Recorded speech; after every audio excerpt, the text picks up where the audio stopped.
Greetings, friends, and welcome to Trenton 365 Civic Engagement Radio, Jacques Reach. I know there's so many different things going on as the year ends, but we get ready to start a new year. I just celebrated my birthday earlier in December, so I'm very thankful to see another year. I also want to take a moment and say that, for the folks who are out in the viewing audience, I know this time of the year can be difficult for many of you, excuse me, especially those of you who have lost someone, or this may be the first holiday or seasonal time that you would see them. Just want to make sure that, you are not alone, that there are plenty of resources that you can use to get you through this time. And I want to encourage you to take hold of those resources, because that's all a part of who we are as a communal body, all working together. So with that being said, please, if you need more information about mental health, seeking answers to depression or anxiety or any of those other things, or you just want to talk to someone, just put something together, send it over on social media, Trenton 365 and WIMG 1300, and then we can connect you with some resources, and then we can go from there. And this is also for folks who aren't even in New Jersey, where we're broadcasting out of. Excuse me. This is national, because there's organizations that operate in New Jersey that can actually work with you as well. Now, I want to make sure that everyone understands that during this holiday season. And I know it may catch some folks off guard, but this is what we need to do, because these are answers to questions that we need. More people need to discuss their mental health and the mental health of those that are around them, and make sure that we live a mental fitness type of a lifestyle, making sure that we're all in a space where we can be the best of who we are. Now, it is my pleasure to bring back on Baba Kenya. You'll hear me refer to him as Ahmad occasionally, but more along the lines of Baba, because that's an earned name, and maybe we'll have him talk a bit about that. But he is the founder and a chief writer and creative artistry director of Children of Adam Band. And with that being said, let me bring on Baba Kenya. How are you, sir? Wonderful, wonderful, Jacques. And greetings, season's greetings to your audience and all of your viewers. Great, thank you so much for that, sir. And let's bypass some of the general stuff, because folks, this is going to be one of those catch-up conversations as the year ends. We're going to cover what's been going on since the pandemic, a new music that is out, what's coming along in 2022. But Baba, let's summarize where you are and where the band is, and talk about Children of Adam just in general. Well, we've been undergoing, I believe, about a year and 8 months worth of dealing with the COVID-19 pandemic and having to attempt to navigate around that to accomplish what we need to accomplish. So in 2020, I believe it was, February of 2020 was our last touring live performance. Fortunately, we were able to garner some very excellent live music video productions as a result of that. And we moved our rehearsals outdoors in order to deal with the mitigation of the COVID-19 virus scenario. So during 2020 and 21, we were outdoors conducting our rehearsals and preparing for our new project, which we just released November the 6th and 7th. We were in the studio doing the recording, but the official release date for the project was December the 20th. The project is titled Timbuktu, The Human Journey. And believe me, this CD has something in it for everyone. It's somewhere between 18 to, let me go back, it's somewhere between maybe 15 and 18 tracks. The reason we have the variants of the tracks is because if you purchase the digital CD, then you get 2 bonus tracks. So those are not on the physical CD because unfortunately we ran out of time on the physical CD and there was no room to add in the 2 additional songs. So for those in your listening audience who are digital folks and who purchase their music digitally, they get that bonus of those 2 extra songs. Cool. Well, Baba, check it out. So since we're on that, let's go through the 3 songs specifically that you've made available to most folks, and that is "Searching," "Childhood Memories," and "Pandemic Prayer." And let's start with "Searching." The impetus behind it, and take us through kind of like the sound of it without giving too much away. Well, Timbuktu, The Human Journey is actually that. This CD is written in the format of the, I want to say the archival music that we used to have back in the 60s and 70s that told stories. And this particular CD takes the listener on a journey through a story about themselves. So the very first song is called "Searching," and the listener, when the viewer or the listener reaches a specific age or development in life, after they learn things like the recognition of right and wrong and all the various ingrained learning experiences taught by parents and elders, there's still other perplexing questions that they don't have answers to. So you begin a search or a journey in life to attempt to find the answers to these questions. So searching is hot. All I can say is it smokes. And we start out from the gate, urging and inviting you to join the search. So All right, so that's a perfect transition to "Childhood Memories." And the first thing that I thought of when I heard it, and first, I love the fact that it's horn driven. I think that there's not enough respect given to horns in music, personally. But well, thank you. yeah, for sure. But it reminded me of a 70s funk and soul. And when I say that, I mean it as almost like a genre or genre. Not a particular artist, not a particular song, but just something that sounds like, hey, a communal big group of musicians in the same space, Yes. multicultural, multi-generational, sharing a message that they believe can only be transcended through music. That's the vibe that I get from "Childhood Memories." Can you talk about that more? Well, childhood memories is our call backwards. When I say backwards, I mean back to our origins and experiences that we had as children. And it has the chorus line, "Do you remember?"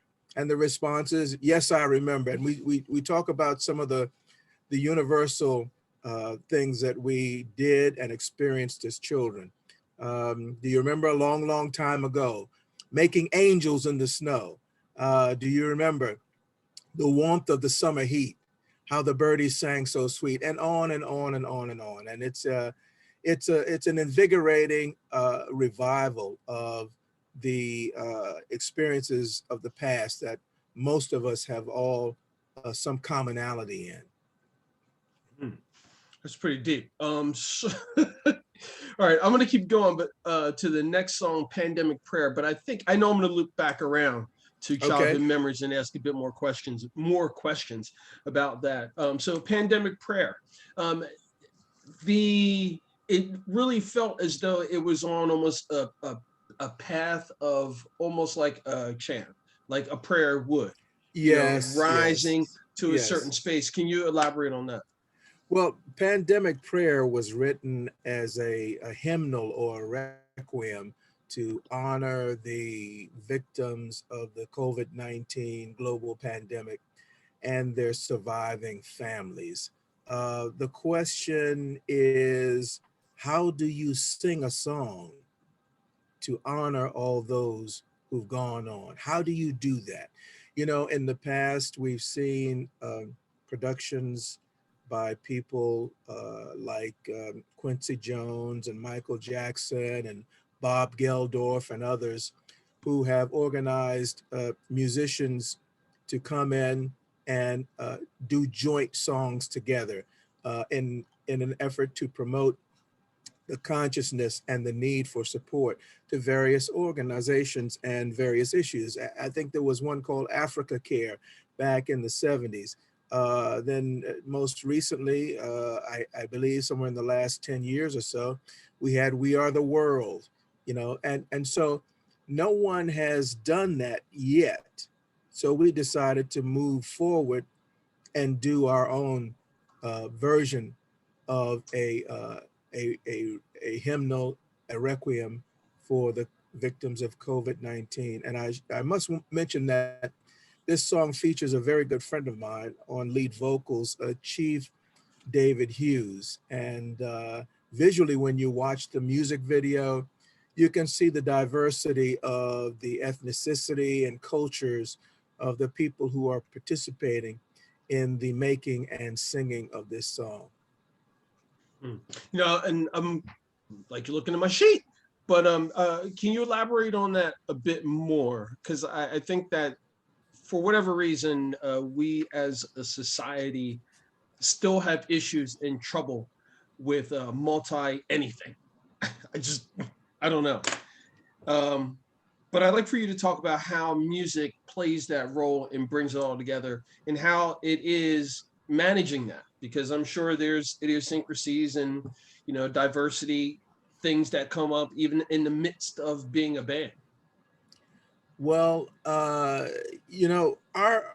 band is a multiracial unit, and we are also coming from multiple spiritual and religious backgrounds as well, and we all come together under that sub banner from our logo, the Children of Adam Band, celebrating the musical diversity of humanity. And that's what we attempt to do. Our lyrics are multilingual, that's English and dialect. We have songs that contain a variety of not only European languages, but African and Hispanic languages. So this is our attempt to communicate with the world, and globally, our response has been very good. We're on quite a number of the global internet radio stations, and we're getting good airtime in these particular areas. I must mention also that for this one song, Pandemic Prayer, what we have done is we decided to donate the proceeds from the sale of that particular song to the World Health Organization. And our reason being that here in the United States, we're pretty much cushioned to some degree with the disparity of disasters and other phenomena that affect the rest of the world. And even to date now, we're a year and 8 months or so, maybe going on 9 months into the global pandemic. And the continent of Africa alone has received very little, if Exactly. anything, of any of the vaccine. And this is where the Omicron developed in South Africa, and it's really disheartening, because I've been in communication with some people who are friends of mine in various parts of Africa. They have no vaccine. They have no access to a vaccine. And even the face masks are in minimal supply. So we decided that we would try to support a global effort in doing this versus supporting the national effort here in our own home country. Well, I want you to know anything I can do to assist with getting the message out, getting any kind of exposure, or being a part of events or whatever as this progresses and we deal with the pandemic and the different variants. Please know you can always contact me, Well, and just consider Trenton 365 and as a partner. Okay. thank you. Yeah, for sure. I'd like for you to drill down a bit more on the faith component of it. Um, Even when we first met, however many years ago that was, we've always had this conversation about how we need to come together. Like there's There's this Yes. like this chasm between people coming together, working together, even for projects and things of that nature. And as the founder of Children of Adam, can you just talk about how, like, what that's like, massaging that the relationships of the different members, the ones that stay, the ones that come, the ones that go, etc. Well, we found that our lyrics as well as our music touch the heart of the listeners, whether the listeners are laymen or individuals, or whether they are actually musicians, or someone who has an affinity towards the musical realm. Uh, the song Come Together, as an example, which was on our first CD called Bilal, that song had an overwhelmingly receptive response. It became actually our global anthem in the call for uh, universal peace. And it was readily accepted by so many different people from so many different backgrounds. And that's just one example. All of the songs or all of the music that we create has that sort of universal quality to it that someone somewhere can relate to. So naturally, also the actual physical appearance of the band when we perform in all of these various clothing styles and regimen and regalia, if you want to call it that.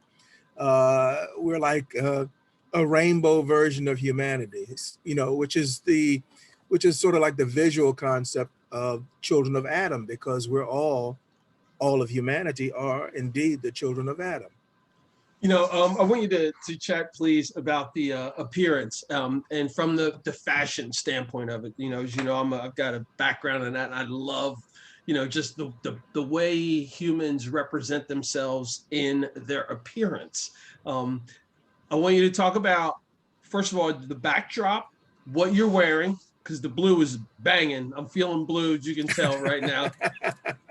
Um, it, but how it all ties in, and also, your stage presence, when the band comes on stage. I'd like for you to just touch on all of that, the art of that, the fashion of it. I'm gonna sit back and just admire.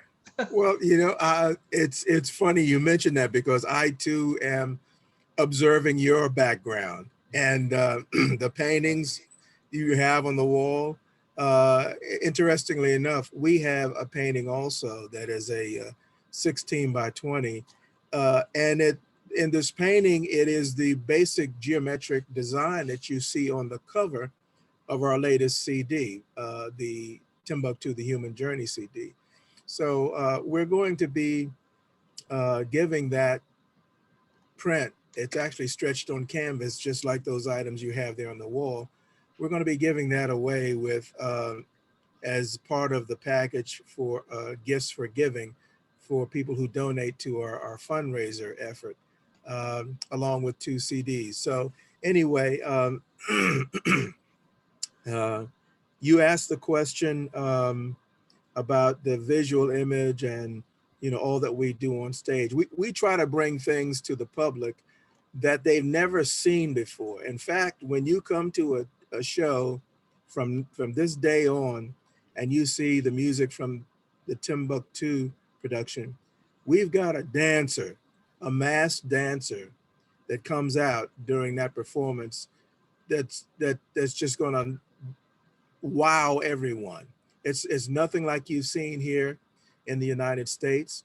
And when we came out with the Bilal CD in 2019, we had a whirling dervish dancer as part of the production. So we're always thinking about the uh, the universal connection between the movement of music. Music is not only auditory, but it's physical. It captivates and motivates, regardless of where you are. You don't have to necessarily be there present in the actual source of where the music is coming from. Sound travels, and people can hear that at a distance, and they begin to question or wonder or begin to move forward towards that area where the music is generating from. So I hope I've answered your question there. You've done more than answer it. In fact, you've actually given me more questions to ask you, but we Oh, are always limited on time, but that doesn't mean okay. anything because I think this is a great segue to let folks know that coming in the new year in partnership with some other networks, I'm going to be expanding what I do with more of a focus on me, which is going to be specifically spelled out in some capacity as Jacques Reach. REACH. And REACH is an acronym that stands for Recreation, Environment, Art and Culture, Civic Engagement, Health and Nutrition. And under each one of those letters, I have or subjects, I have a partner or I'm working specifically in that area. So for example, under recreation, I'm doing skateboarding and biking and pedestrian initiatives. Environment includes cleanups and different things with growing your own food. And under art, in culture, I'm going to be partnering with musicians to let's get as much exposure as possible for the artists that are out there, especially the ones that are local, especially the ones that most people have not heard of. Oftentimes, people will hear me say, hey, look, if we took a quarter of what we spent going to maybe a larger city and put that into our local artists, we would have more of a thriving scene and more things to do in our neighborhoods. So that's why I want to partner, and I am partnering with folks like Children of Adam and Baba Kenya. And we're doing these different things so that we can spread the message of what, hey, music can do, that we are all human beings, we all want the same stuff. And to question why are we so divided at times. And as a summary, what I will say about my understanding and my experience with Children of Adam is that there are a multicultural, multi-generational funk, or excuse me, not funk, I want to say horn-driven message music. Something like that is what I will tell my friends in the near future about Children of Adam. And I will make sure that they get a chance to see some of your new videos, especially the older ones as well, like the Bilal series that was filmed locally in Trenton, New Jersey at Mercer County Community College. One of the videos was performed there, correct? Yes, that's correct. Yep. And so bringing that all around, in closing out, I'd like for you to make one last pitch to those who have no idea who Children of Adam are. Well, And I'm sorry, go ahead. no, go ahead. I'll let you take that.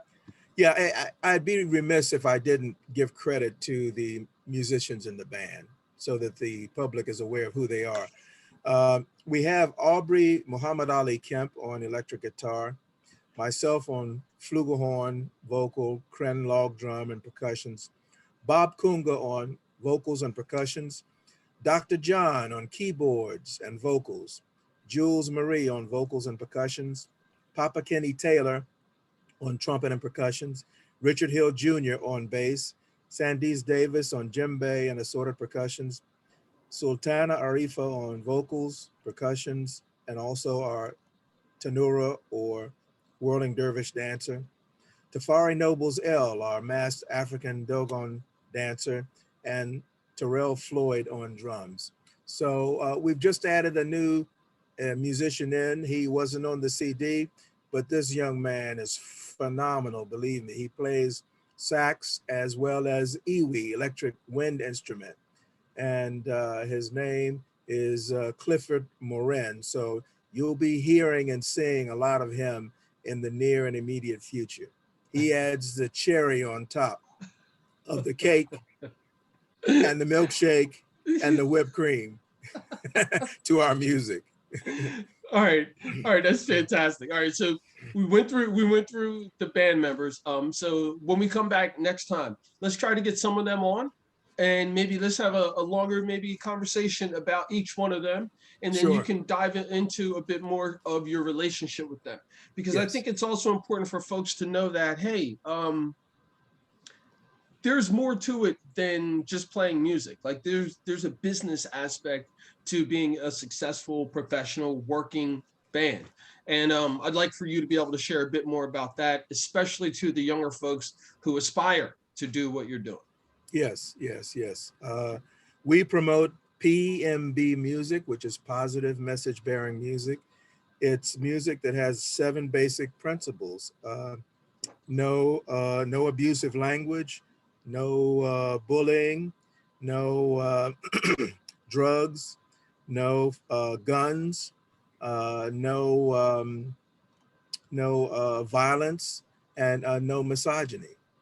So these are the concepts that we imbibe into our music, and we were open to others taking on the same concept with, in fact, we actually advocate that younger musicians start to create new music that follows these particular guidelines to revive and bring back music in its original and generic forms.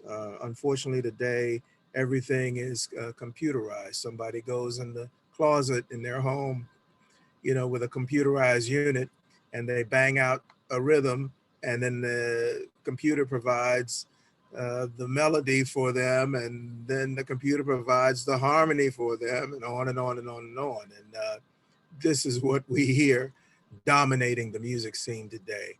Uh, they're not playing actual musical instruments, unfortunately, and so we urge and support the idea of children, youth, the younger generations, learning how to play actual musical instruments and mastering them and bringing forth their own voice to contribute to the world of music. I'm glad you touched on the musical education portion of it, and we're just going to have to deal with going over the timeline. Sorry. Uh, the educational portion of playing music and learning music and singing, just art in general, is very critical in my perspective. Um, as a band, are you doing anything as far as teaching or partnering with any other organizations for the musical education portion? Well, amazingly enough, our bass player, Richard Hill Jr., is a music instructor at the Philadelphia Clef Club. So he is directly involved in hands-on teaching and training of upcoming youth in the field of music. And there are others in the band who are pretty much involved in teaching and training also. So uh, we're giving back, so to speak, from our skills and capabilities. Great. All right, Baba, can you finishing up one more time about the fundraiser that you're doing, and then we're going to have to check on out. Well, we're organizing a fundraiser for the band, and part of the amenities is that with a $100 donation, the recipient will receive what we call gifts for giving. The gifts for giving comprise of a 16 by 20 stretch canvas print from the cover design from the Timbuktu, the Human Journey CD. It's just a geometric pattern design. Also in that package is a copy of the Timbuktu Human Journey CD and also the Bilal CD. So those are the 3 components that are part of that Gifts for Giving project. Well, as always, Baba King, I thank you so much for spending any of your time with me. I appreciate what you're doing, not only with your music, but also with sharing the message and trying to improve humanity. I look forward to having more conversations with you in the future. And hopefully, as things get better, we'll be able to maybe do some more live things together as well. Yes, and we urge people to go to our YouTube channel to view our new music videos. Currently we have 5 new music videos posted. We'll have a 6th one in the next 2 weeks. And we already have 4 or 5 music videos that are already posted from the Bilal CD. All right, great. Thank you so much. And there you have it, folks. Jacques Howard's Reach, Arts and Culture. Trenton 365 Civic Engagement Radio. We're still trying to figure it out on our side, but nevertheless, it's about bringing people together across the table, recognizing that we're all trying to do the same exact things. Always, folks, Jacques Howard here. Remember, it's about justice, peace, and humility.